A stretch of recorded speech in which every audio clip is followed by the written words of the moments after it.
3 अक़साम होती हैं मर्दाना कमज़ोरी की, जिससे आप खुद जो है अंदाज़ा लगा सकते हैं कि आप कौन सी किस्म में आते हैं। सबसे पहली जो किस्म है वो है इरेक्टाइल डिसफंक्शन।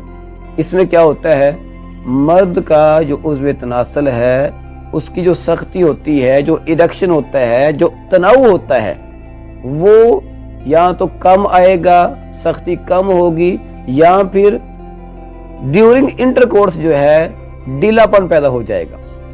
इसे हम कहेंगे इरेक्टाइल डिसफंक्शन, यानी कि तनाव की कमी।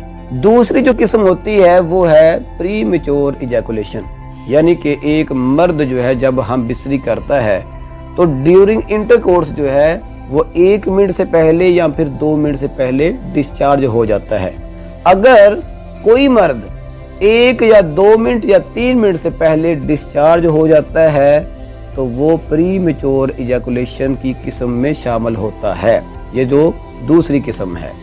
इसी तरह हमारे पास जो तीसरी किस्म है मर्दाना कमजोरी की, वो है लॉस ऑफ डिजायर। जो सेक्सुअल डिजायर होती है, जो ख्वाहिश होती है, वही इंसान की खत्म हो जाती है। लिहाजा अगर कोई फर्द ऐसा है जिसका हम बिस्तरी करने को दिल ही नहीं करता तो वो तीसरी किस्म में शामिल होता है, जो है लॉस ऑफ डिजायर, यानी कि ख्वाहिश का खत्म हो जाना।